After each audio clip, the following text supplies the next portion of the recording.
আসবে, আল কোরআনের আলো, আল হাদিসের আলো।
আমি একটু দেখতে চাই যে রংপুর বিভাগের কে কোন জেলা থেকে আপনারা এসেছেন।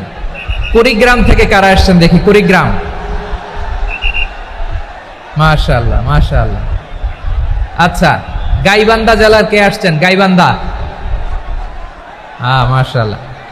ঠাকুরগাঁও, ঠাকুরগাঁও অনেকে আসছেন। দিনাজপুর জেলা থেকে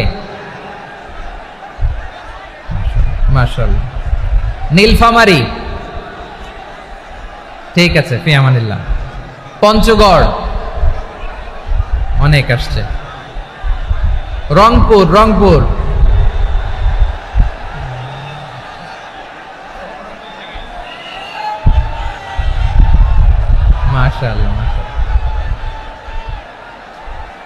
মাশাআল্লাহ, ঠিক আছে। লালমনিরহাটের কারা দেখি, লালমনিরহাট।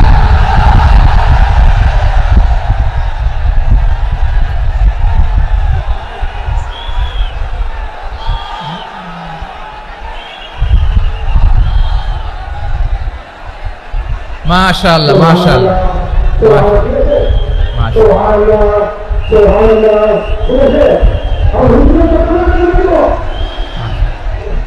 ঠিক আছে ঠিক আছে। আচ্ছা, এই রংপুর বিভাগের বাইরে থেকে অন্য জেলার কারা কারা আসছেন দেখি? তাও আছে অনেকে, মাশাআল্লাহ, ঠিক আছে ঠিক আছে। আজকের প্রোগ্রামে উপস্থিত আছেন প্রধান অতিথি হিসেবে অধ্যক্ষ আসাদুল হাবিব দুলু ভাই, সাংগঠনিক সম্পাদক বিএনপি, জাতীয় নির্বাহী কমিটির সভাপতি, জেলা বিএনপি লালমনিরহাট। বিশেষ অতিথি হিসেবে আমাদের অনেক ভাইরা এসছেন, সবাইকে শুকরিয়া জানাই। সভাপতিত্ব করছেন জনাব আব্দুল হাকিম। আইন শৃঙ্খলা বাহিনী, প্রশাসন, ভলান্টিয়ার্স, শুনেছি আমি প্রায় 5,000 ভলান্টিয়ার্স আপনারা নিয়োগ দিয়েছেন। আলহামদুলিল্লাহ আলহামদুলিল্লাহ, অনেক গোছালো প্রোগ্রাম। আমার প্রাণ ঢালা ভালোবাসা জানবেন, আমার হৃদয়ের গহীন থেকে ভালোবাসা নিবেন, শুভেচ্ছা জানবেন সবাই। ঠিক আছে ঠিক আছে। প্রিয় ভাইরা, আমরা আর কাল বিলম্ব না করে মূল আলোচনায় চলে যেতে চাই। আজকে যে টপিকের উপর আমি কথা বলবো, টপিকটা হচ্ছে peaceful coexistence and communal harmony, শান্তিপূর্ণ সহাবস্থান এবং সাম্প্রদায়িক সম্প্রীতি। আমাদের বাংলাদেশে সাম্প্রদায়িক সম্প্রীতি আছে না নাই? আবহমান কাল থেকে আমরা মুসলিম, হিন্দু, বৌদ্ধ, খ্রিস্টান, পাহাড়ি, নৃগোষ্ঠী মিলেমিশে একাকার, আমরা সবাই মিলে বাংলাদেশ। আওয়াজ করে বলেন ঠিক কিনা? আমাদের পারস্পরিক সম্প্রীতি, ভালোবাসা, সৌহার্দ্যপূর্ণ আচরণ, বোঝাপড়া, এটা বেশ মজবুত, বেশ মজবুত।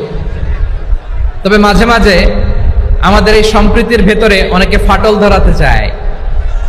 আমরা যে সুখে আছি, শান্তিতে আছি, এটা অনেকের ভালো লাগে না, ঠিক কিনা বলেন? আমাদের মধ্যে সাম্প্রদায়িক সম্প্রীতি, সৌহার্দ্যপূর্ণ আচরণ, ভালোবাসা, এটা আবহমান কাল ধরে আছে। তার প্রমাণ, আমরা তাফসিরুল মাহফিলের আয়োজন করলে আমাদের হিন্দু ভাইরা ডিস্টার্ব করে না, ঠিক কিনা?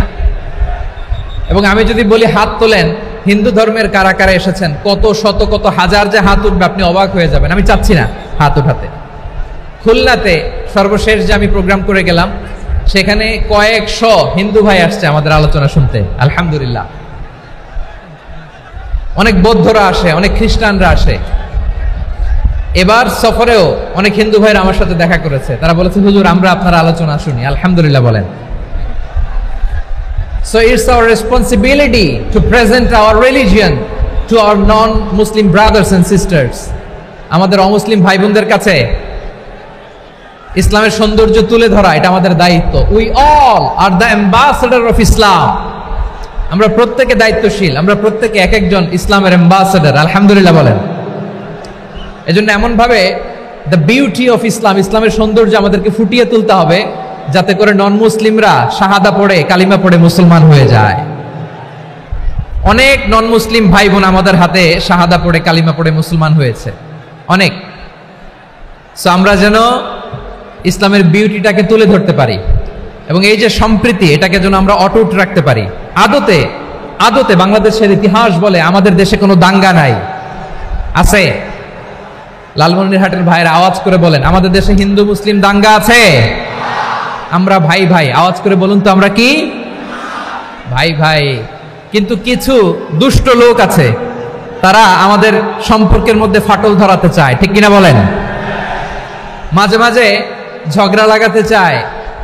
দেখবেন পত্রপত্রিকায় দেখা যায় বিভিন্ন ধর্মীয় উপাসনালয়গুলোতে হামলা চালানো হয়। এগুলো রাজনৈতিক উদ্দেশ্য প্রণোদিত, এগুলোর সাথে ইসলামের কোনো সম্পর্ক নাই। এজন্য এই দুর্বৃত্তদের ব্যাপারে আমাদের সাবধান থাকতে হবে। আমরা সবসময় যেমনি ঐক্যবদ্ধ, ইউনাইটেড, আমরা যদি এরকম ইউনাইটেড থাকি, এই সমস্ত দুর্বৃত্তদের কালো হাত ভেঙে দিতে আমাদের 1 ঘন্টাও লাগবে না। চিল্লায় বলো ঠিক কিনা? আমরা সংঘবদ্ধ থাকবো। এই যে আমাদের পিসফুল কোএক্সিস্টেন্স, শান্তিপূর্ণ সহাবস্থান। হিন্দুরা পূজা করে, যেদিন হিন্দুদের পূজা অনুষ্ঠান, আমরা ওই দিন তাফসির মাহফিল করি না, ঠিক কিনা বলেন? যেদিন আমাদের তাফসিরুল কোরআনের প্রোগ্রাম, ওই দিন আমাদের হিন্দু ভাইরা ডিস্টার্ব করে না। সুবহানাল্লাহ। হিন্দুদের পূজা অনুষ্ঠানে মাদ্রাসার ছাত্র যে পাহারা দেয়, গোটা বিশ্বে এরকম দৃষ্টান্ত নজির বিরল, ঠিক কিনা বলেন? আইন শৃঙ্খলা বাহিনীর পাশাপাশি মাদ্রাসার ছাত্ররা যে সেখানে পাহারা দেয়, গোটা পৃথিবীতে এই দৃষ্টান্ত আপনি পাবেন না। মাদ্রাসার ছাত্ররা তারা তো কোরআনের ধারক, তারা হাদিসের ধারক, তারা কেন মন্দির পাহারা দিবে? এই সম্প্রীতিকে ধরে রাখার জন্য, এই সৌহার্দ্যকে ধরে রাখার জন্য, আমাদের পারস্পরিক ভালোবাসাকে অটুট রাখার জন্য। আওয়াজ করে বলতে হবে, ঠিক কিনা? এখন বলেন, আমাদের এই ভালোবাসা অটুট থাক আমরা চাই কি চাই না? আমরা হিন্দু মুসলিম মিলেমিশে শান্তিপূর্ণ সহাবস্থান, সাম্প্রদায়িক সম্প্রীতি, লালমনিরহাটের ভাইয়ের আওয়াজ করে বলুন, এই সাম্প্রদায়িক সম্প্রীতি আমরা চাই কি চাই না? আল্লাহ এই দেশকে তুমি বরকতময় করো, বাংলাদেশকে তুমি শান্তিময় করো। আওয়াজ করে সবাই বলেন আমিন। এই জায়গাটাতে সামান্য একটু আওয়াজ হচ্ছিল, এটাও থেমে গেছে। আলহামদুলিল্লাহ, আলহামদুলিল্লাহ। এখন একেবারে everything is in my control. মাশাআল্লাহ। ঠিক আছে, আমি মূল আলোচনায় যাই। প্রিয় ভাইরা, আমি বলেছিলাম আমার আলোচনার বিষয় হচ্ছে শান্তিপূর্ণ সহাবস্থান, সাম্প্রদায়িক সম্প্রীতি। আমরা দেখব ইসলাম আমাদেরকে কি কি দিক নির্দেশনা দেয়। শান্ত হইতে হবে। খরগোশের কানের মতো কান দুটো আমার দিকে করে রাখেন। আমি এখনো উঠে যাব, হাত নাড়ায় লাভ নাই, আমি উঠে যাব। তাকায় থাকো আর কান খাড়া, আওয়াজ হবে না। হ্যাঁ, মাশাআল্লাহ, মাশাআল্লাহ, ঠিক আছে। আমরা দেখবো যে রাসূল সাল্লাল্লাহু আলাইহি ওয়াসাল্লাম এই পিসফুল কোএক্সিস্টেন্সের জন্য আমাদের কি শিখিয়েছেন, কি কি গাইডলাইন দিয়েছেন। আমরা 1, 2, 3, 4 করে এগুলো আপনাদের সাথে শেয়ার করব। আমি আপনাদের খেদমতে সূরাতুল আনআমের 108 নম্বর আয়াত তেলাওয়াত করেছি। এখানে আল্লাহ রাব্বুল ইজ্জা ওয়াল জালাল তিনি ইরশাদ করছেন, ওয়ালা তাসুব্বুল্লাযীনা يدعون من دون الله فيسبوا الله عدوا بغير علم كذلك زينا لكل أمة عملهم ثم إلى ربهم مرجعهم فينبئهم بما كانوا يعملون رب العالمين বলেন, গোলাম ও আমার ইমানদার বান্দারা শোনো শোনো, ও আমার বিশ্বাসী বান্দারা শোনো শোনো, লা তাসুব্বুল্লাযীনা ইয়াদউনা মিন দুনিল্লাহ ফায়াসুব্বুল্লাহা আদওয়াম বিগাইরি ইলম। ও আমার বিশ্বাসী বান্দারা, যারা আল্লাহকে ব্যতি রেখে, আল্লাহকে বাদ দিয়ে অন্য উপাস্যকে ডাকে, দেবীর পূজা করে, তোমরা খবরদার তাদের গালি দিও না। আওয়াজ করে বলেন, কি দিও না? আল্লাহ বলেন, ও বিশ্বাসীরা শোনো, যারা আল্লাহকে বেছে রেখে দেব দেবীর পূজা করে, অন্য উপাস্যের পূজা করে, তাদেরকে ডাকে, ওই দেবতাদেরকে তোমরা গালি দিও না। যদি ওই দেবতাদেরকে গালি দাও, তাহলে ভুলবশত, শত্রুতাবশত তারা তোমাদের রব আল্লাহকে গালি দেবে, ঠিক কিনা? তোমরা যদি তাদের দেবতাদের গালি দাও, ওরা রেগে তোমার আল্লাহরে গালি দিবে, তাহলে আল্লাহরে গালি খাওয়ানোর কারণ হয়ে গেলাম আমি, ঠিক কিনা বলেন?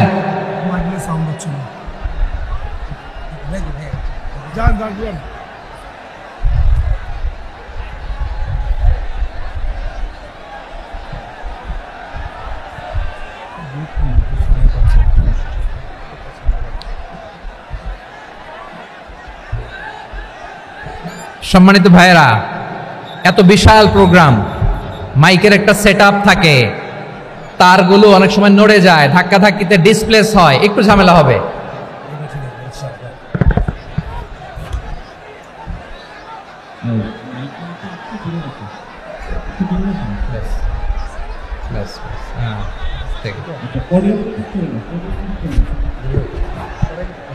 ঠিক আছে,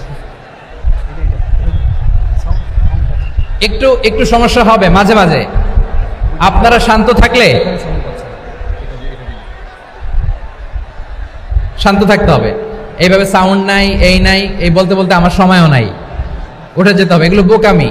এই বিভাগীয় প্রোগ্রামগুলোতে যাই, চিৎকার চেঁচামেচি করে তোমরা আসো, সময় শেষ আমাকে উঠে যেতে হয়। আমরা তো বঞ্চিত হলাম। গুরুত্বপূর্ণ অনেক কথা শোনাবো তোমাদের, অনেক। প্রিয় ভাইরা, আপনারা শান্ত হয়ে বসুন, শান্ত হয়ে। রব্বুল আলামিন বলেন, খবরদার বিশ্বাসীরা, আল্লাহ ছাড়া যারা অন্যান্য উপাস্যদেরকে ডাকে, দেবতাদেরকে ডাকে, তাদেরকে তোমরা গালি দিও না। ওই সমস্ত দেবতাদেরকে যদি তোমরা গালি দাও তাহলে তারা আল্লাহকে গালি দিবে, ঠিক কিনা বলেন? আমরা দেবতাদের গালি দিলে ওরা আল্লাহকে গালি দিবে। রব্বুল আলামিন বলেন, খবরদার দেবতাদেরকে গালি দিও না, তাহলে ওরা তোমার রব আল্লাহরে গালি দেবে। প্রতিটি জাতির জন্য তাদের কাজকে আমি আল্লাহ সুশোভিত করে রেখেছি। তারা সবাই একদিন আমার কাছেই ফিরে আসবে। এরপর আমি রব্বুল আলামিন তাদের আমলনামা তাদেরকে জানিয়ে দেব। সুবহানাল্লাহ পড়ে। প্রিয় ভাইয়েরা, আল্লাহ তাআলা বলেছেন, খবরদার গালি দিও না। আদেশটা কার? আওয়াজ করে বলেন তো। হিন্দুদের দেবতা দেবদেবীদেরকে গালি দেওয়া যাবে না। আওয়াজ করে বলুন প্রিয় ভাইরা, এই আদেশটা কার? এই আপনাদের গলার আওয়াজ। অন্য ধর্মের দেবতাদেরকে যে গালি দেওয়া যাবে না, এই আদেশটা কার? আরো জোরে বলুন, কার? গালি দিবেন কোন দেবতাকে? দিবেন? যদি দেন তাহলে ওরা আল্লাহরে গালি দিবে। তাহলে আল্লাহরে গালি খাওয়াইলো কে? আপনি, ঠিক কিনা বলেন? আমি আল্লাহকে গালি খাওয়ানোর কারণ হলাম, কারণ আমি যদি গালি না দিতাম ওরা আমার রবকে গালি দিত না। আওয়াজ করে বলেন ঠিক কিনা? তাহলে প্রিয় ভাইয়েরা, ইসলাম আমাদেরকে শিখায়, সূরাতুল আনআমের 108 নম্বর আয়াত থেকে আমরা বুঝলাম, কোন ধর্মকে ছোট করা যাবে না। অন্য ধর্মকে ছোট করা মানে ইসলামকে ছোট করা। অন্য ধর্মের দেবতাকে গালি দেওয়া মানে আল্লাহকে গালি খাওয়ানো। আওয়াজ করে বলেন ঠিক কিনা? খবরদার, এটা করা যাবে না। আর অন্য ধর্মের দেবতাকে যদি আপনি গালি দেন, ওরা ইসলাম থেকে দূরে সরে যাবে। যাও ইসলামের প্রতি আকৃষ্ট হয়েছিল আর কোনোদিন ইসলামের ধারে কাছে আসবে না। আওয়াজ করে বলেন ঠিক কিনা? এজন্য কখনো কোনোদিন অন্য ধর্মের দেবতাদেরকে গালি দেয়া যাবে না। অন্য ধর্মের কোন দেবতাদেরকে আমরা গালি দিব না, গালি দিব না, বরং ইসলামের beauty, the beauty of Islam, ইসলামের সৌন্দর্যকে আমরা তুলে ধরব। আমরা যদি বিশ্বনবী সাল্লাল্লাহু আলাইহি ওয়াসাল্লামের জীবনের দিকে তাকাই, তাহলে আমি দেখব বিষ্ণু ইসলাম মক্কাতে কিংবা মদিনাতে অন্য ধর্মের লোকদের সাথে খুব পিসফুলি লাইফ লিড করেছেন। হোক মুশরিক, হোক খ্রিস্টান, হোক ইহুদি, বিশ্বনবী সবার সাথে মিলেমিশে ছিলেন। আলহামদুলিল্লাহ বলেন। ইসলাম হচ্ছে পিসফুল রিলিজিয়ান। অন্য ধর্মের প্রতি সহনশীলতার সবক ইসলাম আমাদেরকে দেয়। কিন্তু প্রতিটি মুসলিমের এটা মনে রাখতে হবে, আল্লাহর কাছে পছন্দনীয় গ্রহণযোগ্য ধর্ম, জীবনাদর্শ একটি, সেটা হচ্ছে ইসলাম। আওয়াজ করে বলেন সেটা কি? লালমনিরহাটের ভাইয়েরা আওয়াজ করে বলুন, আল্লাহর কাছে মনোনীত ধর্ম একটি, সেটা কি? এজন্য রব্বুল আলামিন বলেন, ইন্নাদ-দীনা ইনদাল্লাহিল ইসলাম, আল্লাহর কাছে মনোনীত গ্রহণযোগ্য অ্যাকসেপ্টেড ধর্ম মতাদর্শ একটা, সেটা হলো ইসলাম। ইসলাম ছাড়া অন্য কোন ধর্ম যদি কেউ তালাশ করে, তার ওই ধর্ম আল্লাহ গ্রহণ করবে না। ومن يبتغي غير الإسلام دينا فلن يقبل منه وهو في الآخرة من الخاسرين.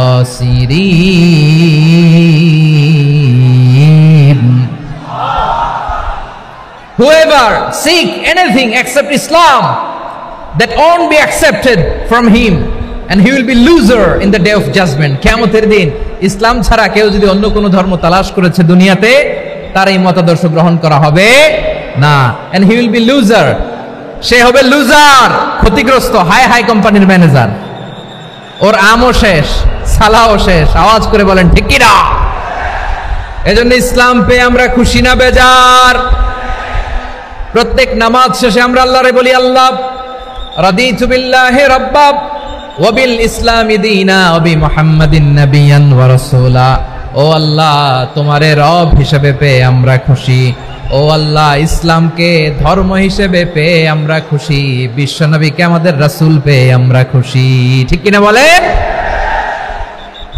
ইসলাম ছাড়া অন্য কোনো ধর্ম আমরা গ্রহণ করব না। ঠিক কিনা বলেন? আল্লাহর কাছে অ্যাকসেপ্টেড রিলিজিয়ান একটা, সেটা ইসলাম। তো বিশ্বনবী সাল্লাল্লাহু আলাইহি ওয়াসাল্লাম মক্কাতে কিংবা মদিনাতে খুব পিসফুলি এক্সিস্ট করেছেন। যে কোনো ধর্মের সাথে মিলেমিশে চলেছেন। তার প্রমাণ আমরা যদি রাসূল সাল্লাল্লাহু আলাইহি ওয়াসাল্লামের বায়োগ্রাফির দিকে তাকাই তাহলে দেখব তিনি মুশরিকদের সাথে পিস ট্রিটি করেছেন, শান্তি চুক্তি, পিস ট্রিটি, পিস এগ্রিমেন্ট। আপনারা হুদাইবিয়ার সন্ধির নাম শুনেছেন? আমার লালমনিরহাটের কলিজার টুকরা ভাইয়েরা, হুদাইবিয়ার সন্ধির নাম আপনারা শোনেন নাই? 6ষ্ঠ হিজরিতে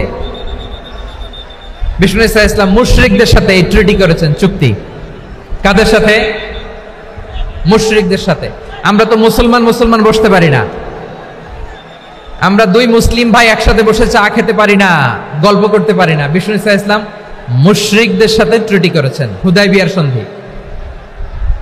এই সন্ধির আগে মক্কা থেকে কেউ মদিনায় যেতে পারে না, মদিনা থেকে কেউ মক্কায় যেতে পারে না। কিন্তু এই সন্ধির পরে ট্রাফিক স্বাভাবিক হয়ে গেল, মক্কার লোকেরা মদিনায় আসতে পারে, মদিনার লোকেরা মক্কায় আসতে পারে।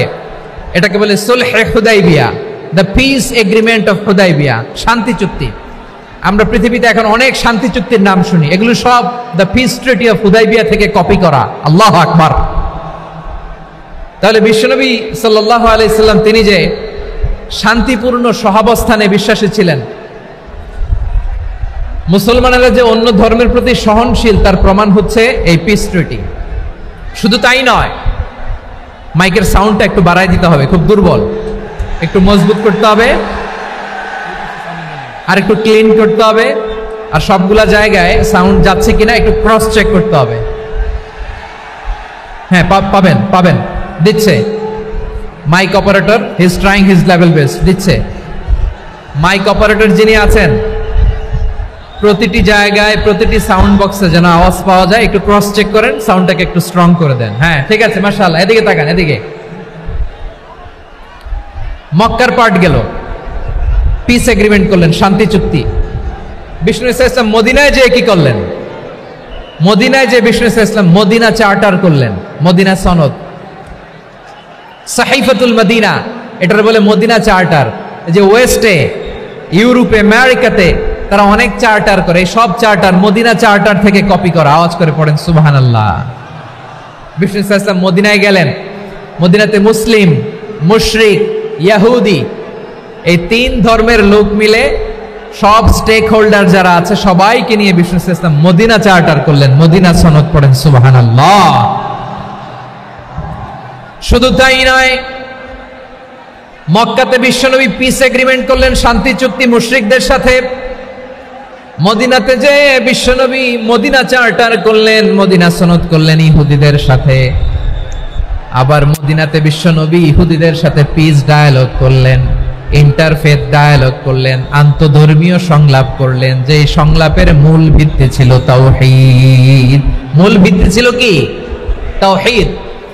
বিশ্বনবী ইহুদিদেরকে ডাকলেন, আহ্বান করলেন, কুল ইয়া আহলাল কিতাবি তাআলাউ ইলা কালিমাতিন সাওয়াইন বাইনানা ওয়া বাইনাকুম আল্লা না'বুদা ইল্লাল্লাহ ওয়া লা নুশরিকা বিহি শাইআন ওয়া লা ইয়াত্তাখিযা বা'দুনা বা'দান আরবাবাম মিন দুনিল্লাহ فإن تولوا فقولوا اشهدوا بأننا مسلمون। সুবহানাল্লাহ পড়েন।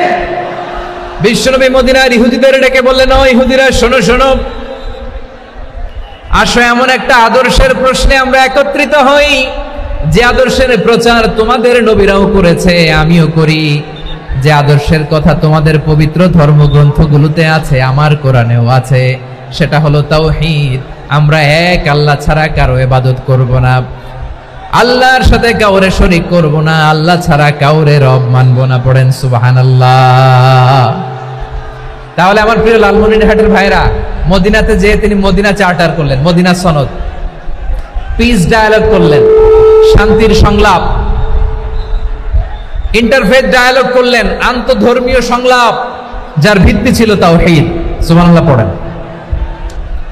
তাহলে অন্য ধর্মের প্রতি সব সময় ইসলাম সহনশীল, টলারেন্স।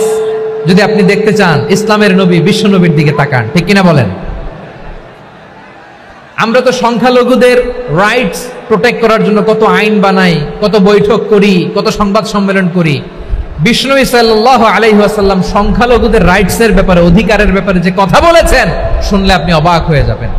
বিশ্বনবী বলেন, আলা মান যালামা মুআহাদান আও ইনতাকাসাহু আও কাল্লাফাহু ফাওকা তাআতিহি আও কাল্লাফাহু ফাওকা তাকাতিহি আও আখাযা মিনহু শাইআন বিগাইরি তিবি নাফসিন ওয়া আনা হাজিজুহু ইয়াউমাল কিয়ামা। খবরদার, জেনে রাখো, কেউ যদি কোনো সংখ্যালঘুর উপরে অত্যাচার করে, কোনো সংখ্যালঘুর প্রাপ্য থেকে যদি কেউ কাউকে ঠকায়, সংখ্যালঘুর উপর যদি কেউ কষ্ট দেয়, কোনো সংখ্যালঘুর সম্পদ যদি কেউ জোর করে কেড়ে নেয়, আমি কিয়ামতের দিন বিশ্বনবী ওই সংখ্যালঘুর পক্ষে আর ওই মুসলমানদের বিপক্ষে বাদী হয়ে দাঁড়াবো। সুবহানাল্লাহ বলতে পারলেন না? আল্লাহু আকবার। আপনি নামাজি, আপনি মুসল্লি, আপনি হাজী সাহেব, তাহাজ্জুদ পড়তে পড়তে কপালে দাগ ফেলে দিছেন, আপনার প্রতিবেশী হিন্দু, ভাবছেন আমার তো পাওয়ার আছে, ওর জমিটা দখল করি। বিশ্বনবী বলেন, কিয়ামতের দিন ওই হিন্দুর পক্ষে তোর বিরুদ্ধে আমি বাদী হয়ে দাঁড়াবো। পৃথিবীর কোন ধর্মে এরকম স্টেটমেন্ট পাবেন? পাবেন? আপনি ভাবছেন আপনি নামাজ পড়লে, হাজী সাহেব কপালে দাগ ফেলায় দিলে আপনি সেলসেলায় জান্নাতে চলে যাবেন না? খবরদার। বিশ্বনবী বলেন, কোন সংখ্যালঘুর উপর যদি কেউ আক্রমণ করে, তার প্রাপ্য তাকে না দিয়ে যদি তাকে ঠকায়, তার উপর জুলুম করে, তার সম্পদ যদি কেড়ে নেয়, আমি নবী, তুমি মুসলিম হইতে পারো, মুসল্লি হইতে পারো, তার পক্ষে, তোমার বিপক্ষে আল্লাহর দরবারে বাদী হয়ে দাঁড়াবো। আচ্ছা লালমনিরহাটের ভাইরা, কথা বুঝতে পারলে আওয়াজ করে উত্তর দেন। বিশ্বনবী যদি কারো বিপক্ষে দাঁড়ায় কিয়ামতের দিন, আই রিপিট, আমি আবারও বলছি, বিশ্বনবী যদি কিয়ামতের দিন কারো বিপক্ষে দাঁড়ায়, ও তো সেলসেলায়া জান্নাতি, তাই না? জান্নাতি না? যে নবীর সুপারিশ ছাড়া জান্নাতের গেটও দেখা যাবে না, ওই নবী যদি বলে তোর বিপক্ষে আমি বাদী হয়ে দাঁড়াবো, ওই জান্নাতে আর ঢোকার কোনো সুযোগ আমাদের থাকবে? এখানেই শেষ না আমার প্রিয় লালমনিরহাটের ভাইয়েরা, এখানেই শেষ নয়। বিশ্বনবী বলেন, মান কাতালা মুআহাদান, বুখারীর বর্ণনা, মান কাতালা মুআহাদান লাম ইয়ারাহ রাইহাতাল জান্নাহ। কেউ যদি, কোন মুসলিম যদি অন্যায়ভাবে কোনো সংখ্যালঘুকে হত্যা করে, কোন হিন্দুকে হত্যা করে, কোন বৌদ্ধরে হত্যা করে, অন্যায়ভাবে কোনো মুসলিম যদি কোনো সংখ্যালঘুরে হত্যা করে, জান্নাতে যাওয়া তো দূরের কথা, ওই মুসলিম জান্নাতের ঘ্রাণও পাবে না। সেই বুখারীর বর্ণনা, মান কাতালা মুআহাদান লাম ইয়ারাহ রাইহাতাল জান্নাহ ওয়া ইন্না রিহাহা লা ইউজাদু মিন মাসিরাতি 40 আমা। যে জান্নাতের ঘ্রাণ 40 বছর দূরের রাস্তা থেকেই পাওয়া যায়। সুবহানাল্লাহ পড়েন। প্রিয় ভাইরা, এখান থেকে জান্নাতে পৌঁছতে লাগবে 40 বছর। এত দূর, কত বছর? সবাই বলেন কত বছর? এখান থেকে জান্নাতে পৌঁছতে লাগবে 40 বছর। এত দূরে থাকতেই জান্নাতের ঘ্রাণ আপনার নাকে এসে ধাক্কা মারবে। বিশ্বনবী বলেন, যে ব্যক্তি কোন সংখ্যালঘুকে হত্যা করে, জান্নাতের ঘ্রাণ তো পাবেই, জান্নাতে তো ঢুকতে পারবেই না, জান্নাতের ঘ্রাণও তার নাকে লাগবে না। পড়েন না আউযুবিল্লাহ। তাহলে সংখ্যালঘুদের ব্যাপারে ইসলামে অধিকার দেয়া আছে না নাই? লালমনিরহাটের ভাইয়ের আওয়াজ করে বলেন, আমার সংখ্যালঘু হিন্দু ভাইদের রাইটস, অধিকার আমাদের ইসলামে প্রোটেক্টেড আছে না নাই? এখানেই শেষ না। বিষ্ণু ইসলাম আপনার অমুসলিম প্রতিবেশীর সাথে ভালো আচরণ করতে বলেছে। আমাদের হয় না, এটা মুসলিম পাড়া, ওটা বৌদ্ধ পাড়া, হয় না? অনেক সময় হয় না, এটা আমাদের মুসলিম পাড়া, ওইটা হিন্দু পাড়া, এরকম আছে না নাই? লালমনিরহাটে নাই না? আছে? হিন্দু যদি আপনার প্রতিবেশী হয়, কি করবেন? ওরে কষ্ট দিবেন নাকি? কেন? ও তো হিন্দু, ও তো আমার আল্লাহরে ডাকে না, ওরে কষ্ট দিলে জায়েজ হবে না?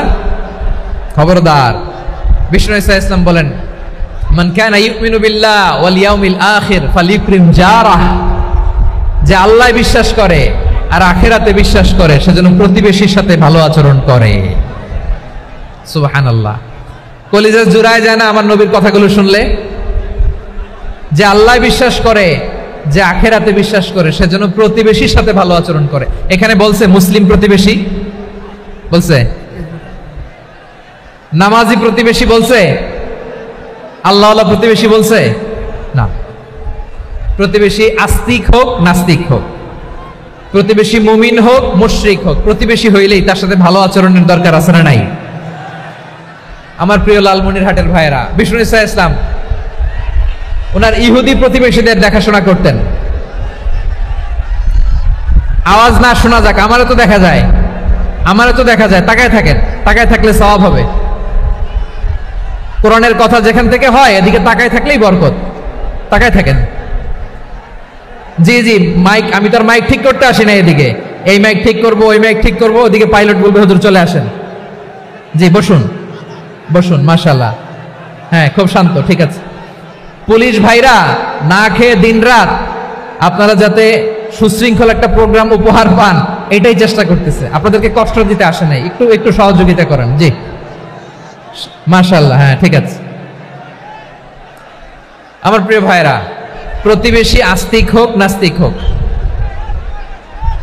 মুসলিম হোক হিন্দু হোক, তার সাথে ভালো আচরণ করতে হবে। বিষ্ণু ইসা ইসলাম ওনার ইহুদি প্রতিবেশীর বাসায় যেতেন। কোন প্রতিবেশী? ইহুদি। আওয়াজ করে বলেন, কোন প্রতিবেশী? ইহুদি।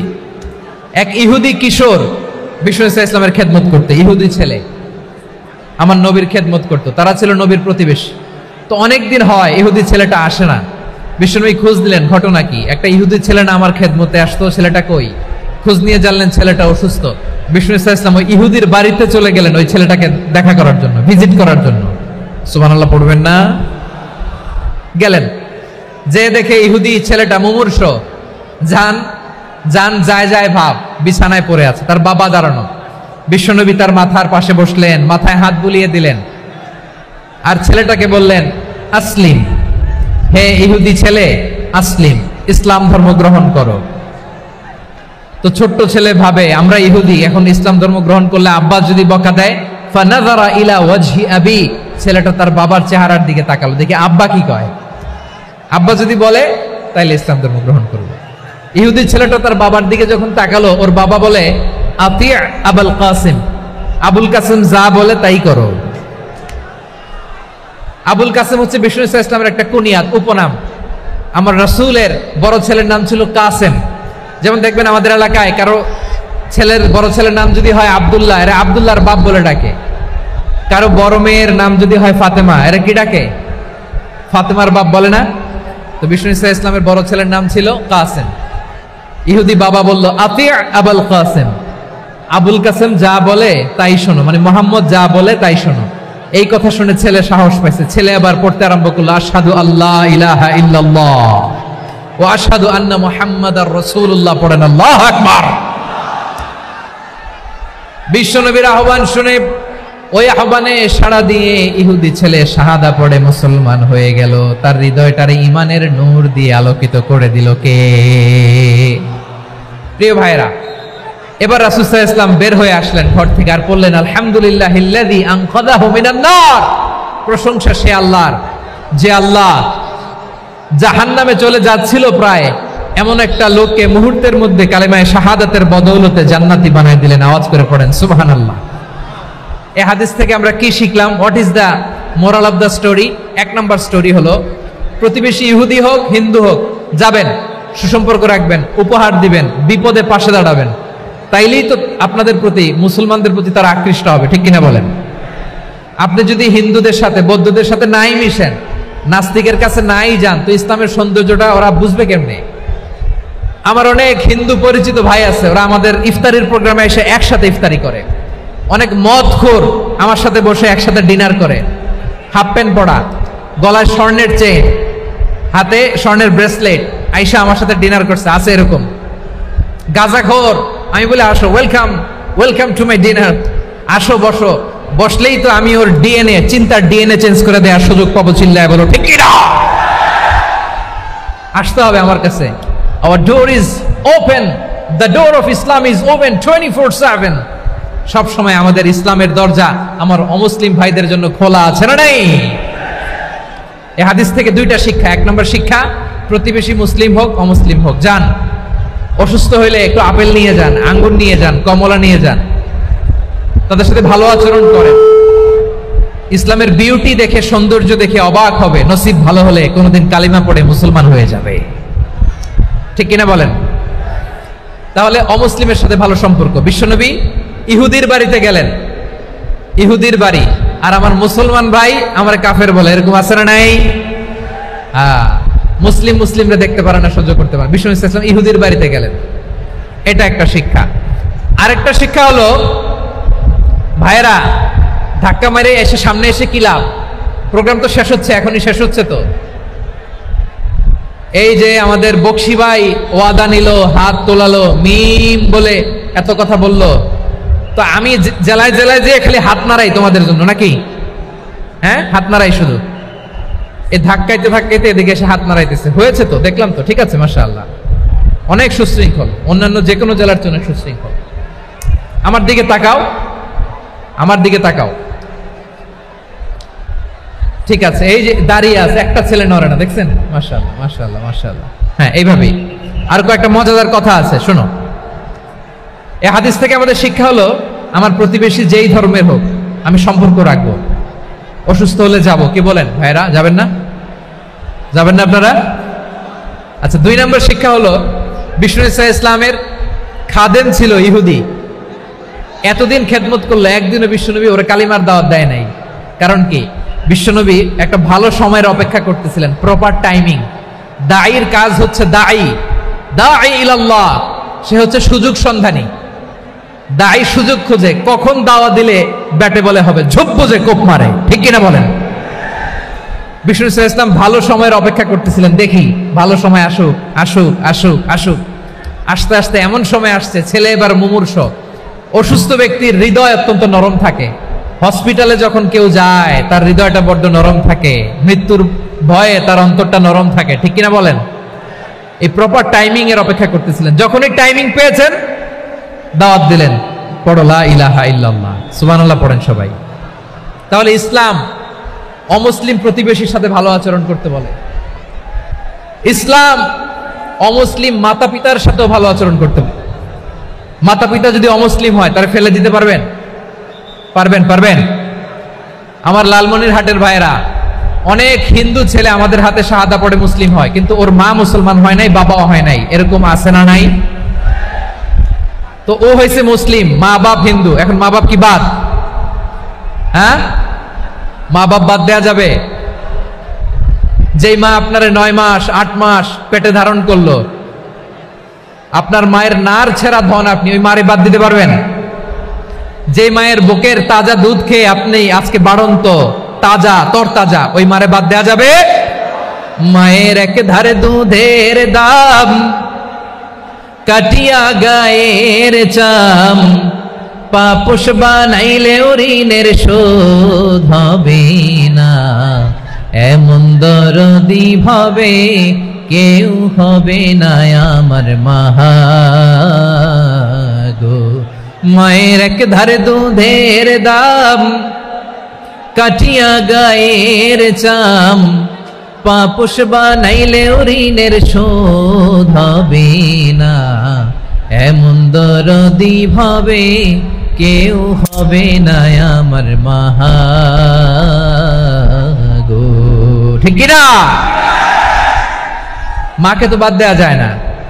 وَقَضَى رَبُّكَ أَلَّا تَعْبُدُوا إِلَّا إِيَّاهُ وَبِالْوَالِدَيْنِ إِحْسَانًا।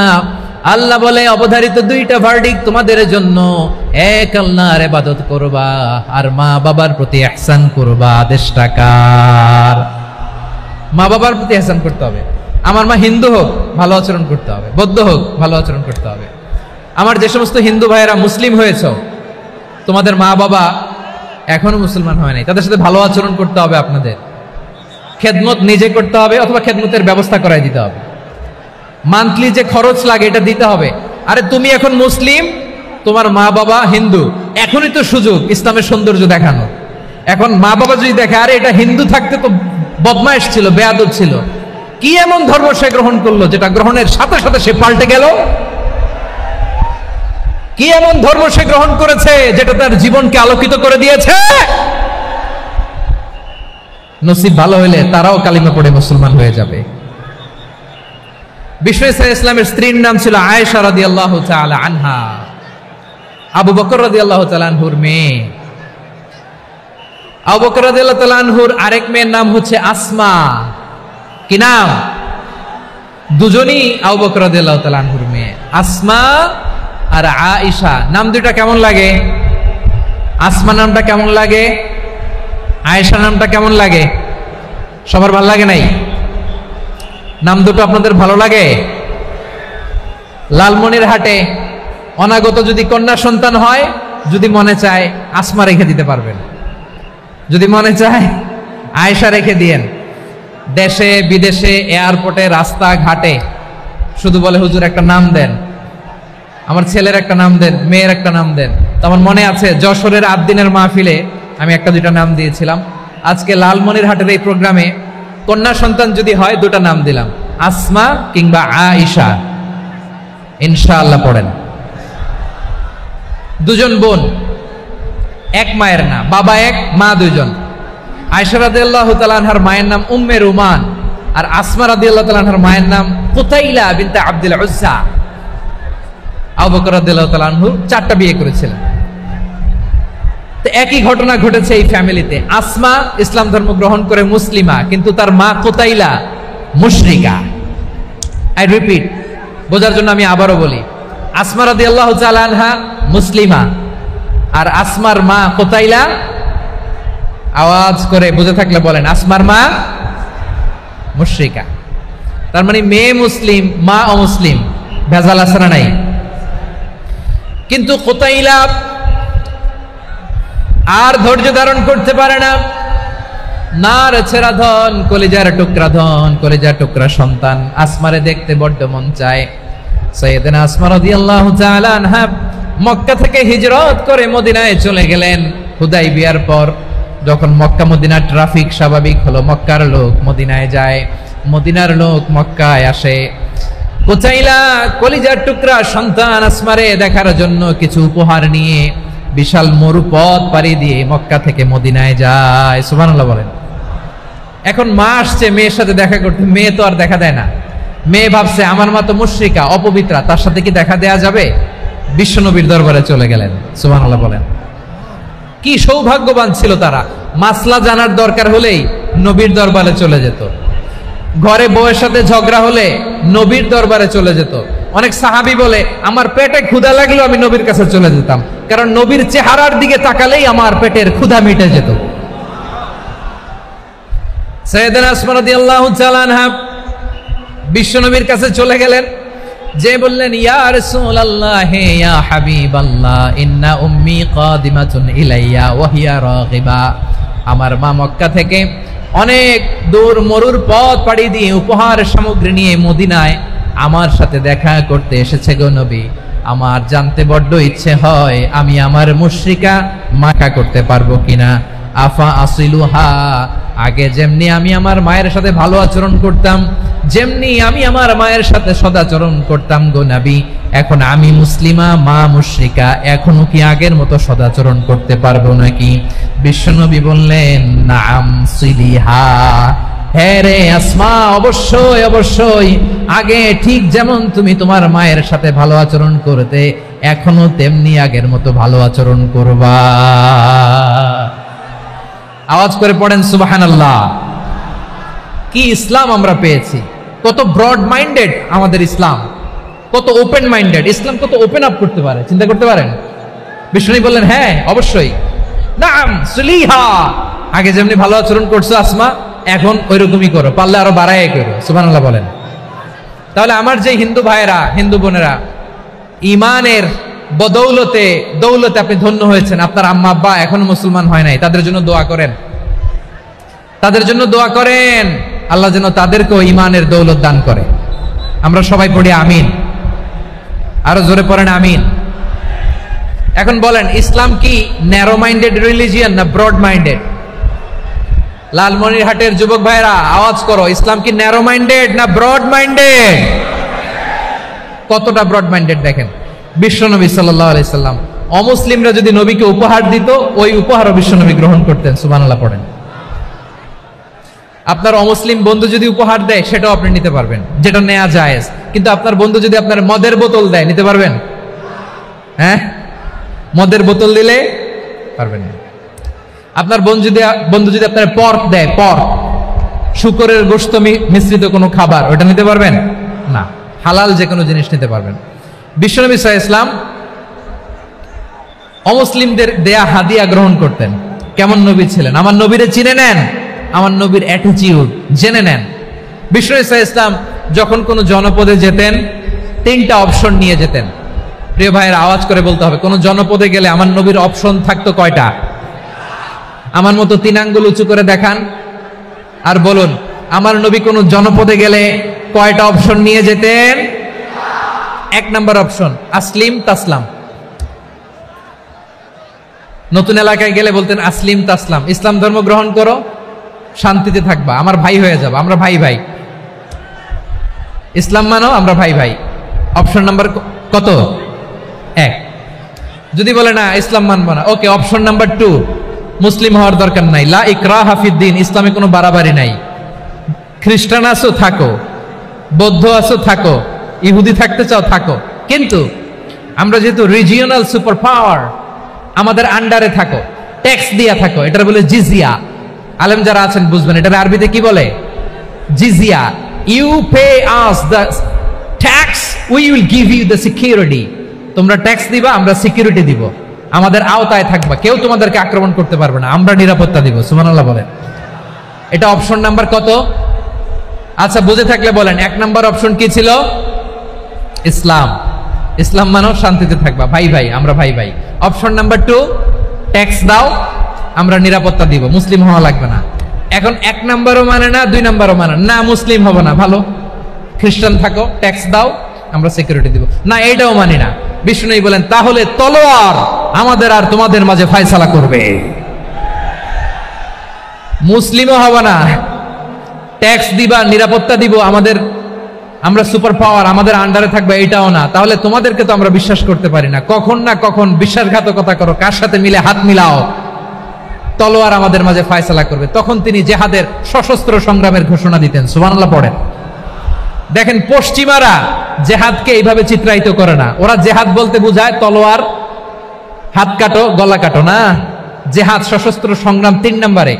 অধিকাংশ ক্ষেত্রেই বিশ্বনবীর সুন্দর আচরণ দেখে, আরে আমার নবীর যে নুরানি চেহারা, অনেকে তো কেবল সিরেফ চেহারাটা দেখেই কালিমা পড়ে মুসলমান হয়ে গিয়েছে।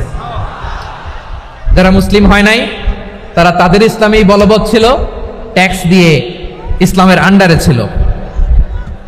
যারা এটাও মানে নাই, ওইটাও মানে নাই, তাদের বিরুদ্ধে জেহাদ। বিষ্ণু ইসলাম 7ম হিজরিতে যখন খায়বার বিজয়ের পরে ইসলাম রিজিওনাল সুপার পাওয়ার হিসেবে আত্মপ্রকাশ করলো, বিশ্বনবী চিঠি লিখলেন অন্যান্য সুপার পাওয়ারের কাছে, রাষ্ট্রীয় চিঠি লেখে এক রাষ্ট্রপ্রধান আরেক রাষ্ট্রপ্রধানের কাছে। ঠিক কিনা বলেন? জানেন না আপনারা?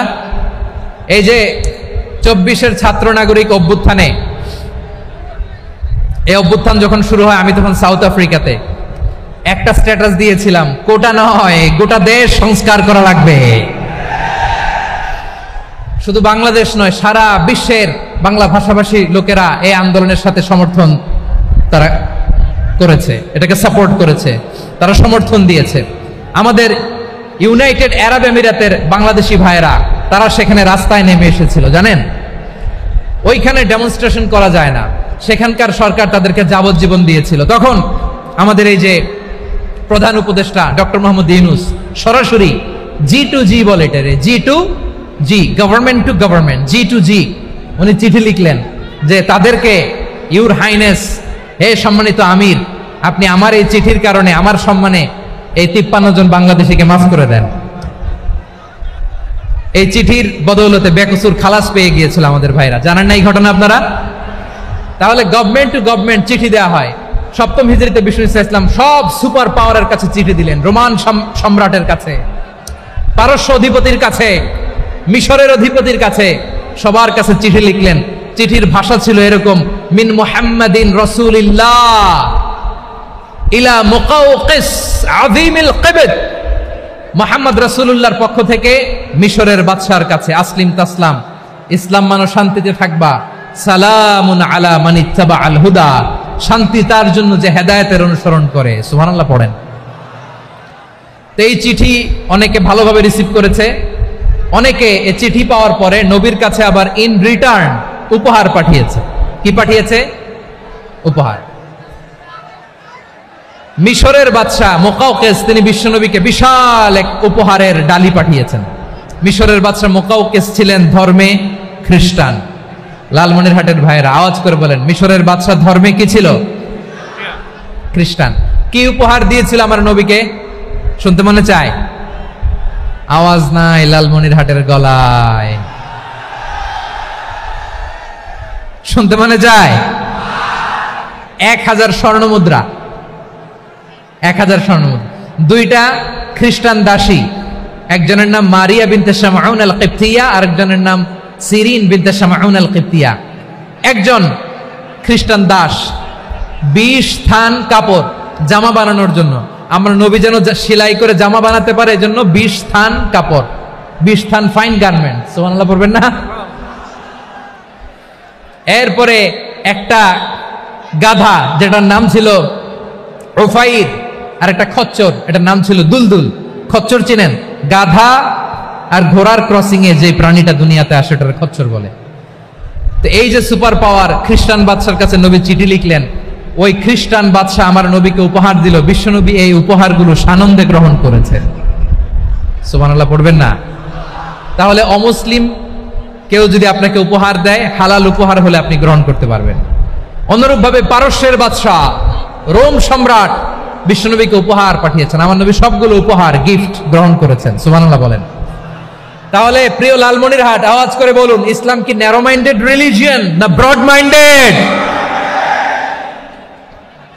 আম্মাজান আয়েশার কাছে মাসালা জানতে চায় মেয়েরা, হে আম্মাজান, অগ্নি উপাসকেরা তাদের ঈদের দিন নওরোজের সময় আমাদেরকে পাখি দেয়, নেওয়া যাবে? উনি বললেন, ওরা জবাই করে দিলে নেওয়া যাবে না, কিন্তু ওরা যদি ফলমূল এরকম খাবার দেয় এগুলো নেওয়া যাবে। তার মানে অমুসলিমদের দেয়া উপহার এটা গ্রহণ করা যায়। সুবহানাল্লাহ বলেন। শুধু তাই নয়, বিষ্ণু ঈসা ইসলাম অমুসলিমদের সাথে আর্থিক লেনদেনও করেছেন, ফিনান্সিয়াল ডিলিং করেছেন। অমুসলিমদের সাথে প্রয়োজনে আপনি ফিনান্সিয়াল ডিলিং করতে পারবেন। আমরা প্রায় দেখি বাজারের মিষ্টির দোকানগুলো আমার হিন্দু ভাইদের। লালমনিরহাটে মিষ্টির দোকান, দইয়ের দোকান কারা চালায়? হিন্দুরা চালায় না? তারপরে যে বারবার শপ, চুল কাটে যে নাপিত, অধিকাংশ নাপিতের দোকানে কারা? আমার হিন্দু ভাইরা। আপনি চুল কাটতে পারবেন কিনা? পারবেন কিনা বলেন? পারবেন। তার দোকান থেকে দই মিষ্টি কিনতে পারবেন কিনা? হ্যাঁ, আমার মুসলিম ভাইয়ের দোকান থাকলে ওইটারে আমি বেশি প্রায়োরিটি দিব, ঠিক কিনা?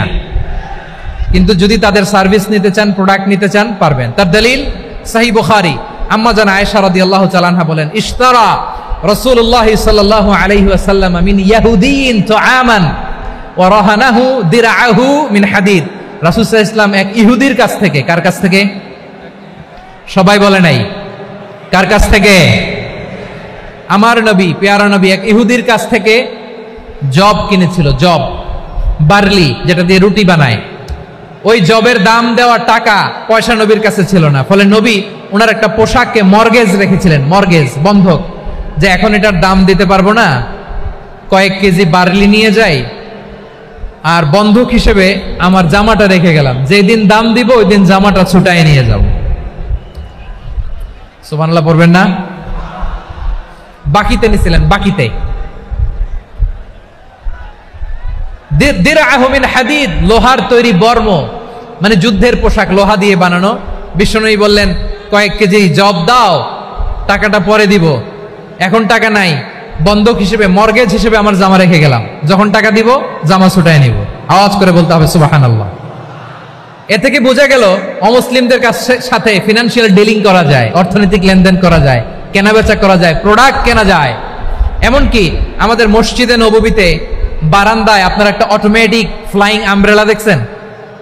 সূর্য যখন বাড়ে মসজিদে নববীর বারান্দায় ইয়ার্ডের মধ্যে অটোমেটিক্যালি কিছু আমব্রেলা আছে, সাঁ করে খুলে যায়, আর সূর্যের তাপ লাগে না। আবার সন্ধ্যাবেলায় এই আমব্রেলাগুলো ওরা ক্লোজ করে ফেলে, দেখেন নাই না? দেখছেন? এই মসজিদে নববীকে সর্বোচ্চ উন্নত মানের কনস্ট্রাকশন ইনফ্রাস্ট্রাকচারে ডেভেলপ করার জন্য কর্তৃপক্ষ কিছু অমুসলিম ইঞ্জিনিয়ারের ডিজাইনারের সহায়তা নিয়েছিল। সুবহানাল্লাহ বলেন। কোন দলিলের ভিত্তিতে? এই দলিলের ভিত্তিতে যে বিষ্ণু ঈসা ইসলাম অমুসলিমদের সাথেও লেনদেন করেছেন। আওয়াজ করে বলতে হবে আল্লাহু আকবার। শুধু তাই নয়,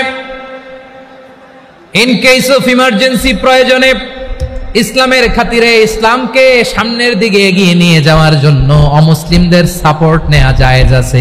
সুবহানাল্লাহ বলেন। অমুসলিমদের সাপোর্ট নেয়া, তাদের থেকে অর্থ নেয়া, পলিটিক্যাল সাপোর্ট, পলিটিক্যাল অ্যাসাইলাম নেওয়া জায়েজ আছে। আমাদের অনেক বিশ্ববরেণ্য দায়ীরা আমেরিকায় অস্থায়ীভাবে অ্যাসাইলাম নিয়ে থাকে, নিজের দেশে গেলে ফাঁসিতে ঝুলাই দিবে। যুগ যুগ ধরে দায়ীদের উপরে এরকম অত্যাচার আর নির্যাতন আছে না নাই? মিশরের অনেক দায়ীরা পাশ্চাত্যে যেয়ে থাকে। এই যে তারা পলিটিক্যাল অ্যাসাইলাম নিয়ে থাকে, রাজনৈতিক আশ্রয়, এটা জায়েজ আছে না? এটা যে জায়েজ আছে তার প্রমাণ স্বয়ং বিশ্বনবী সাল্লাল্লাহু আলাইহি ওয়াসাল্লাম পলিটিক্যাল সাপোর্ট নিয়েছিলেন অমুসলিমদের কাছ থেকে। সুবহানাল্লাহ বলেন। খুব মজাদার একটা ঘটনা শুনবেন। আপনাদের আগ্রহ দেখে তো মনে হয় না শোনার ইচ্ছা আছে। আছে আছে, গলায় জোর আছে।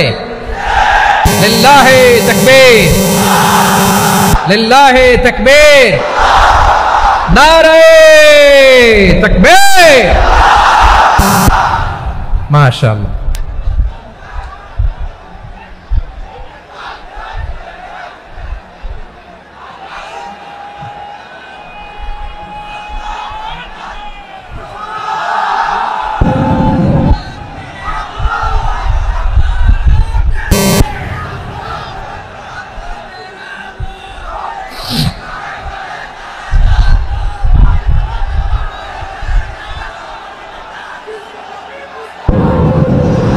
মাশাআল্লাহ মাশাআল্লাহ।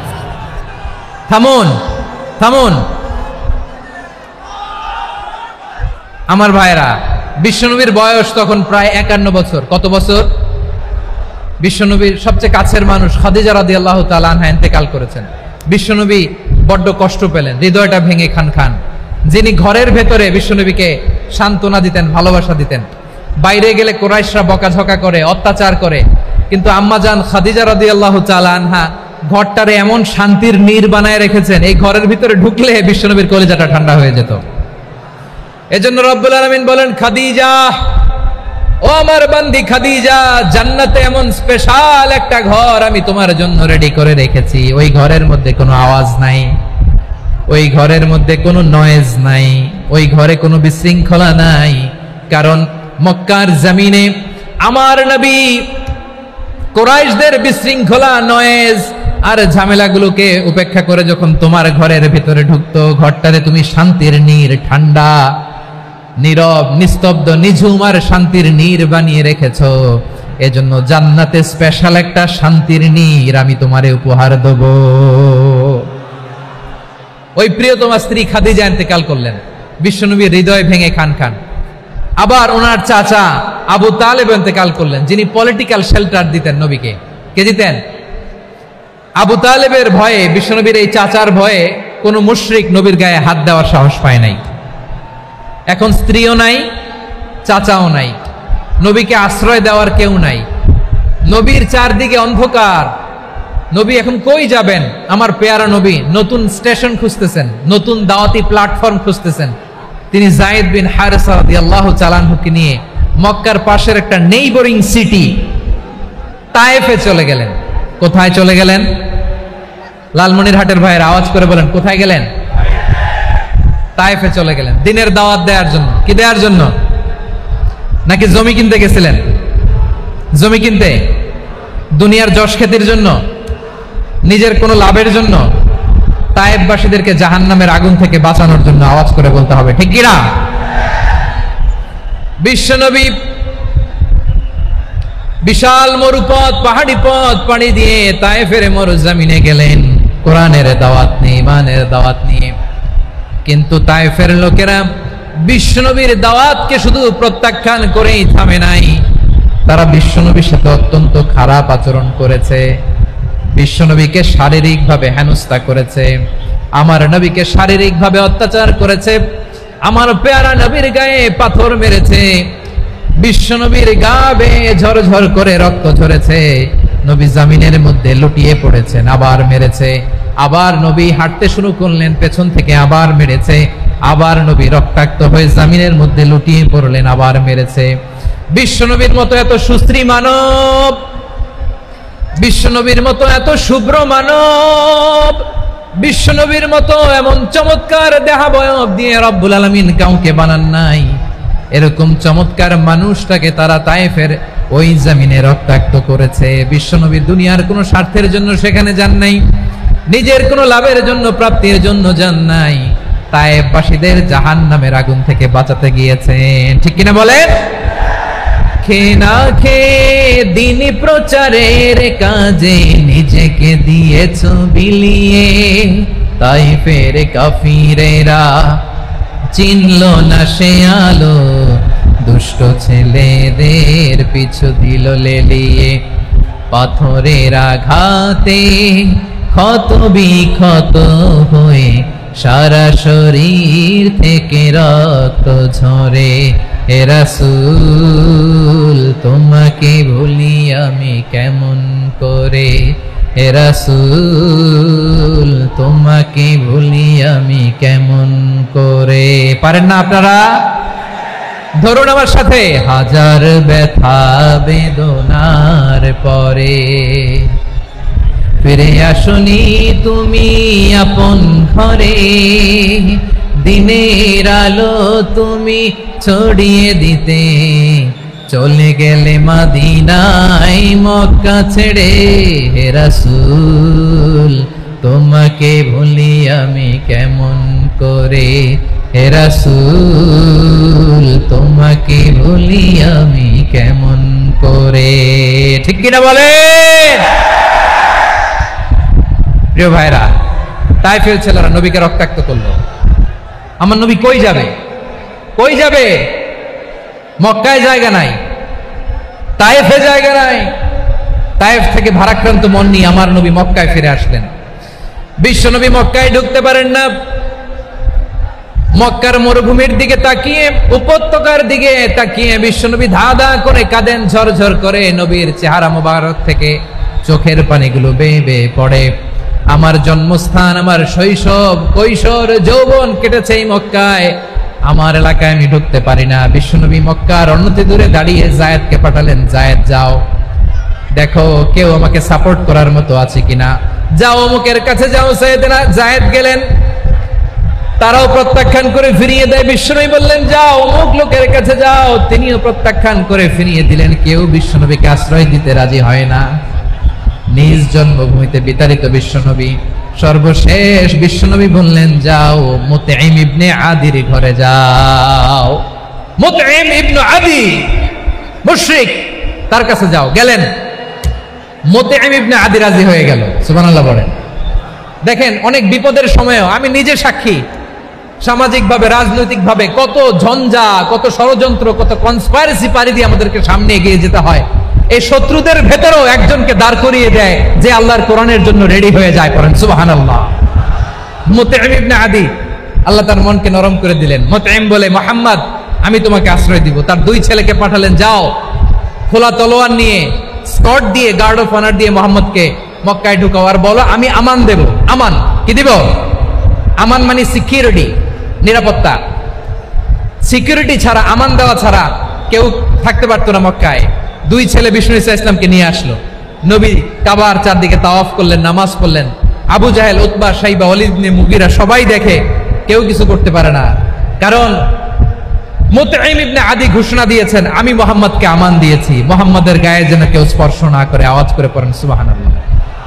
নবীর এই বিপদকালে মুহূর্তে মুতঈমের হৃদয়টারে নরম করে দিল কে? আচ্ছা লালমনিরহাটের ভাইরা বলেন, এই মুতঈম কি মুসলিম ছিল না মুশরিক? সবাই বলতে হবে মুসলিম না মুশরিক? তাহলে মুশরিকের কাছ থেকে নবী পলিটিক্যাল অ্যাসাইলাম, আধুনিক রাষ্ট্রবিজ্ঞানের ভাষায় পলিটিক্যাল অ্যাসাইলাম, যেটাকে বলে রাজনৈতিক আশ্রয়, উনার আমান বা নিরাপত্তার এই ঘোষণায় তিনি মক্কায় ঢুকলেন। যতদিন নিরাপত্তা ছিল ছিলেন। মুতঈম যখন মারা গেল, বিষ্ণু ইসলাম হিজরত করে মদিনায় চলে গেলেন। সুবহানাল্লাহ। কিন্তু মুতঈম যে বিশ্বনবীর উপকার করছে এটা বিশ্বনবী ভুলে নাই। আমাদের অনেকে আছে উপকার করার পরে আর খেয়াল থাকে না, খাওয়ার পরে গলা দিয়ে নামলে আর খেয়াল থাকে না। এরকম আছে না নাই? আমার নবী বলে নাই, বদরের প্রান্তরে 70 জন কাফেরকে যখন বন্দী করে বিশ্বনবীর সামনে হাঁটু গেড়ে দাঁড় করানো হলো, বসানো হলো, 70 জন কাফের। কয়জন? বিশ্বনবী তাদের দিকে তাকিয়ে বললেন, সহিহ বুখারীর বর্ণনা, লাউ কানাল মুতঈম ইবনে আদি হাইয়ান সুম্মা কাল্লামানি হাউলাই নাতনা লা তারাকতুহুম লাহু।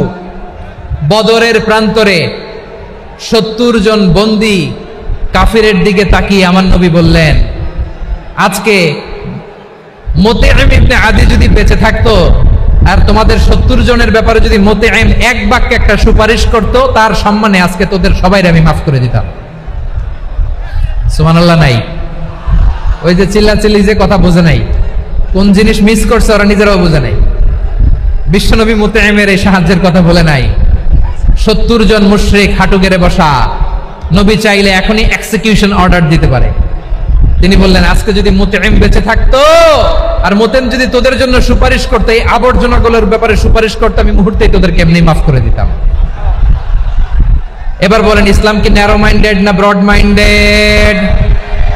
শুধু তাই নয়, যাকে যে সম্মান দেয়ার আমার নবী দিতেন, হোক আস্তিক হোক নাস্তিক, হোক মুসলিম হোক অমুসলিম।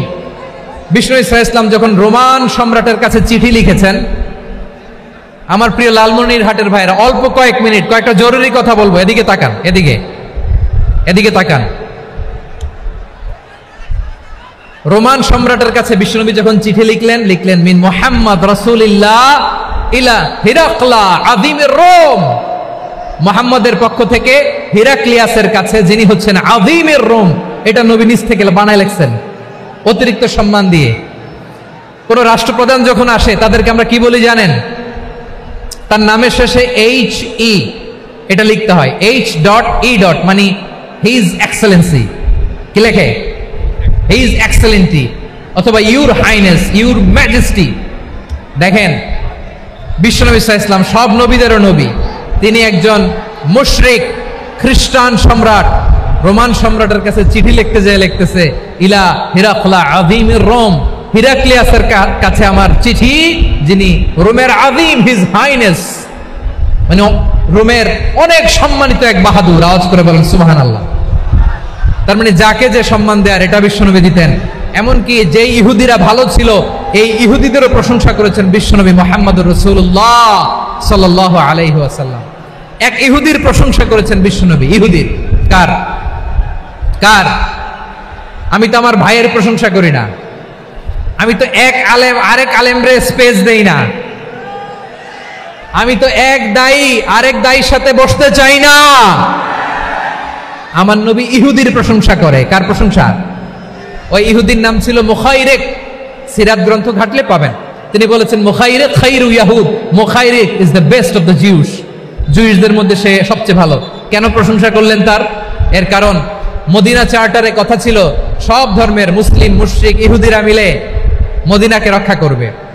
কিন্তু 3য় হিজরিতে যখন উহুদের যুদ্ধ শুরু হলো, সবার কথা ছিল, যেই আক্রমণ করে আমরা মদিনাকে বাঁচাবো। কোন শহরকে বাঁচাবো? মদিনাকে। কিন্তু কুরাইশরা যখন অ্যাটাক করলো, ইহুদিরা আর আসে না, ইহুদিরা আর বেরোয় না। বিষ্ণু বললেন, ওহে ইহুদিরা, তোমরা না চুক্তি করলে আমার সাথে যে মদিনা বাঁচাতে সবাই ঝাঁপিয়ে পড়বো, আসো। একটা ইহুদিও বেরোয় না, কেউ আসে নাই সেদিন, একজন ছাড়া। তার নাম মুখাইরেক। তার নাম কি? মুখাইরেক বাহাদুরের মতো ঘোড়সাওয়ার হয়ে বেরিয়ে গেলেন এবং বললেন, গোটা ইহুদি সাম্রাজ্যের একজনও যদি না আসে, আমি মুখাইরেককে কেউ ঘরে আটকে রাখতে পারবে না। বেরিয়ে আসলেন, এসে বললেন, আমি মুহাম্মদের পক্ষে যুদ্ধ করব। আমি মারা গেলে আমার সম্পদ আমার উত্তরাধিকারীরা পাবে না, আমার সম্পদ তোমরা মুহাম্মদকে দিয়ে দিবা। সুবহানাল্লাহ বলেন। উহুদের ময়দানে 70 জন মুসলমান শহীদ হলো। এই ইহুদি, সেও মুসলমানের পক্ষে যুদ্ধ করে নিহত হলো। সুবহানাল্লাহ বলেন। মুসলিমদের লাশ যখন নিয়ে আসা হলো, এই মুখাইরিকের লাশও নিয়ে আসা হলো। মুসলিমদের লাশের পাশে মুখাইরিকের লাশ দেখে বিশ্বনবী মুখাইরিকের প্রতি অনেক খুশি হলেন। আর বিশ্বনবী খুশি হয়ে বললেন, মুখাইরিক খায়রু ইয়াহুদ, মুখাইরিক যদিও তুমি ইহুদি, তারপরে তুমি সব ইহুদিদের মধ্যে সেরা ইহুদি। পড়েন সুবহানাল্লাহ। আমার নবী ইহুদিকেও সম্মান দিতে কার্পণ্য করে নাই। আওয়াজ করে বলেন আল্লাহু আকবার। প্রিয় ভাইরা, এবার সর্বশেষ আওয়াজ করে বলেন, ইসলাম কি ন্যারো মাইন্ডেড নাকি ব্রড মাইন্ডেড? সবাই বলেন ন্যারো মাইন্ডেড না ব্রড মাইন্ডেড? এজন্য অমুসলিম হইলেই তারা আমাদের শত্রু নয়। শত্রু কারা? এই লালমনিরহাটের ভাইয়েরা শোনেন, শত্রু কারা? যে সমস্ত অমুসলিম আমাদেরকে নিশ্চিহ্ন করে দিতে চায়, যে সমস্ত অমুসলিম আমাদের ভূখণ্ড থেকে আমাদেরকে তাড়িয়ে দিতে চায়, যে সমস্ত অমুসলিম আমার ধর্ম নিয়ে তুচ্ছতাচ্ছিল্য করে চিল্লায় বলেন ঠিক কিনা, তারা আমাদের শত্রু। সাধারণ অমুসলিমরা আমার শত্রু নয়। এই যে হিন্দুরা থাকে এরা আমার ভাই, বৌদ্ধরা আমার ভাই, খ্রিস্টানরা আমার ভাই, ইহুদিরা আমার ভাই। তারা দিনই ভাই নয়, তারা মায়ের পেটের ভাই নয়, তারা মানবিক দিক থেকে ভাই। ও মানুষ, আমিও মানুষ। ইসলাম মানুষকে সম্মান করে, চিল্লায় বলো ঠিক কিনা।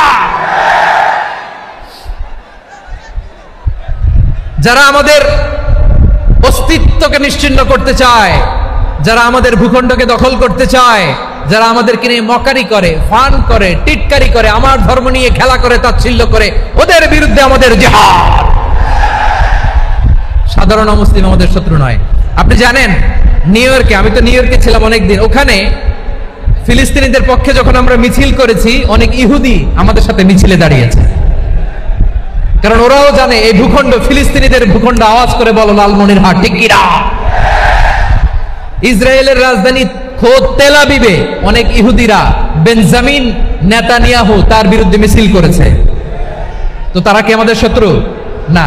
অনেক খ্রিস্টান আমাদের সাথে আমাদের স্বার্থ রক্ষায় আমাদের পাশে দাঁড়িয়েছে। খেয়াল রাখবেন, হিন্দু আর হিন্দুত্ববাদ এক নয়, ইহুদি ধর্ম আর জায়নিজম এক নয়। জায়নিজমের বিরুদ্ধে আমাদের সংগ্রাম, আমাদের জিহাদ, চিল্লায় বলেন ঠিক কিনা। এই যে ফিলিস্তিনের ভাইরা, তারা তাদের স্বাধীনতা সংগ্রামের জন্য লড়াই করছে, করে যাচ্ছে, আমরা এটাকে সমর্থন জানাই, চিল্লায় বলেন ঠিক কিনা। কাশ্মীরের ভাইরা স্বাধীনতার জন্য সংগ্রাম করছে, আমরা সেই সংগ্রামকে সমর্থন জানাই, আওয়াজ করে বলো ঠিক কিনা। যারাই আমাদের ইসলামকে নিশ্চিহ্ন করতে চায় তাদের বিরুদ্ধে আমাদের সংগ্রাম, আওয়াজ করে বলতে হবে ঠিক কিনা। ওই সমস্ত দুর্বৃত্তদের সাথে আমাদের কোনো সম্পর্ক নাই। আমরা যদি ঐক্যবদ্ধ থাকতে পারি, ওই দুর্বৃত্তরা চান্স পায় না। আমরা ঐক্যবদ্ধ থাকতে রাজি আছি। লালমনিরহাটের ভাইয়েরা, আমরা ঐক্যবদ্ধ থাকলে ওই দুর্বৃত্তদের কালো হাত ভেঙে দিতে আমাদের সময় লাগবে না। তাদের কালো হাত ভেঙে দিতে রাজি আছে মুসলমান? কারা কারা রাজি? দু হাত তুলে দেখাও।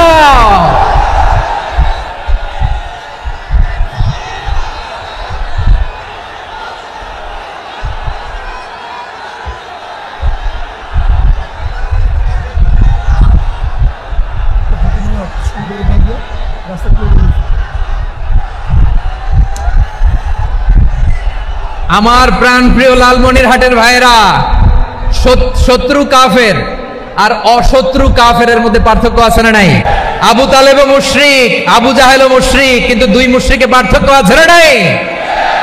আবু তালেব নবীর চাচা, মুশরিক, মারা গিয়েছে মুশরিক অবস্থায়, কিন্তু আজীবন আমার নবীকে আগলে রেখেছে, আমার নবীকে সাপোর্ট করেছে, ভালোবেসেছে। আবু জাহেলও মুশরিক, মারা গিয়েছে মুশরিক হিসেবে, আজীবন আমার নবীর বিরুদ্ধাচরণ করেছে।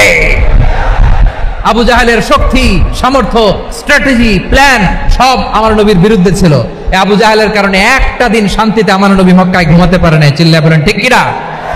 এজন্য রব্বুল আলামিন বলেন, লা ইয়ানহাকুমুল্লাহু আনিল্লাযীনা লাম ইউকাতিলুকুম ফিদ-দীনি ওয়া লাম ইখরিজুকুম মিন দিয়ারিকুম আন তাবাররুহুম ওয়া তুকসিতু ইলাইহিম ইন্নাল্লাহা ইউহিব্বুল মুকসিতিন।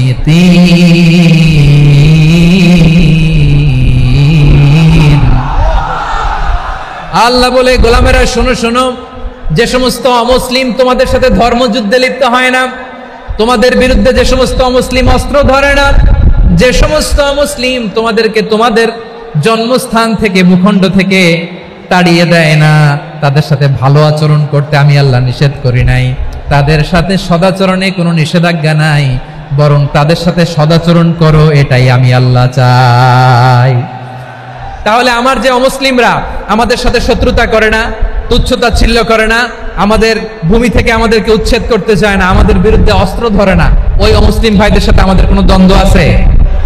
কোনো বিরোধ আছে? বরং আছে ভালোবাসা। বরং আছে কি? এই ভালোবাসা দিয়ে আমরা বিশ্ব জয় করব। রাজি আছো মুসলমান? আমাদের পুঁজি ভালোবাসা। আমাদের পুঁজি কি? এবার আওয়াজ করে বলেন আমার এই পুরো আলোচনা থেকে, the religious coexistence, peaceful coexistence, শান্তিপূর্ণ সহাবস্থান, কমিউনাল হারমোনি, এই সাম্প্রদায়িক সম্প্রীতি, এই আলোচনা থেকে কি বুঝলেন? ইসলাম কি ন্যারো মাইন্ডেড না ব্রড মাইন্ডেড? এই ব্রড মাইন্ডেড হৃদয় নিয়ে ভালোবাসা দিয়ে আমরা বিশ্ব জয় করতে চাই। রাজি আছেন? আল্লাহ কবুল করুক। আমরা সবাই পড়ি আমিন। লালমনিরহাটের জেলা স্টেডিয়ামে আমার প্রিয় মায়েরা বোনেরা, আপনাদের জন্য একটা হাদিস বলে শেষ করব। বিশ্বনবী বলেন, আমার মায়েরা খেয়াল করে শুনুন, বিশ্বনবী আপনাদের উদ্দেশ্য করে বলেন, আল মারআতু ইযা সাল্লাত খামসাহা ওয়া সামাত শাহরাহা হাফিজাত ফুরুজাহা আতাআত বা'লাহা ফালতাদখুল মিন আইয়ি আবওয়াবিল জান্নাতি শাআত। বিশ্বনবী বলেন, ও রমণীরা, ও নারীরা, যে সমস্ত নারী এই 4টা কাজ করবে, এই 4টা কাজের গ্যারান্টি দিবে, তাদেরকে জান্নাতের 8টা দরজার গ্যারান্টি দেয়া হবে। কি 4টা কাজ? 1 নাম্বার, আল মারআতু ইযা সাল্লাত খামসাহা, যে নারী 5 ওয়াক্ত নামাজ পড়ে। কি করে? জেলা স্টেডিয়ামে অবস্থানরত আমার নারীরা বোনেরা, বিশ্বনবী আপনাদেরকে 4টা কাজের কথা বলেছেন, খুব বেশি না। 4টা করলে 8 জান্নাতের দরজা সব খোলা। কোনটা দিয়ে যাবেন? যেটা দিয়ে মনে চায়। 1 নাম্বার 5 ওয়াক্ত নামাজ। আমার বোনেরা জোহরের নামাজ পড়তে পড়তে এটা আসরে নিয়ে যায়, আসর পড়তে পড়তে এটা মাগরিবে নিয়ে যায়। এরকম আসরে নাই? লালমনিরহাটে হয়তো নাই। আমার বোনেরা এটা করবেন না। ইন্নাস সালাতা কানাত আলাল মুমিনিনা কিতাবাম মাওকুতা, সময় মতো পড়বেন। সামাত শাহরা, রমাদানের রোজাগুলো রাখবেন। হাফিজাত ফুরুজাহা, যে নারী তার চরিত্রকে হেফাজত করে, তার প্রাইভেট হেফাজত করে, তার লজ্জাস্থান হেফাজত করে। ও মায়েরা, আপনার এই গর্ভ যে কত দামি আপনি জানেন না। আপনার এই গর্ভ থেকে জন্মাবে আগামীর সালাহুদ্দিন আল আইয়ুবী।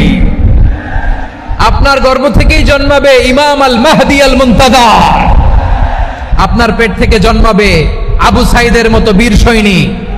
আপনার পেট থেকে জন্মাবে মুগ্ধের মতো বীর মুজাহিদ। আপনি জানেন না কে আসবে আপনার পেট থেকে।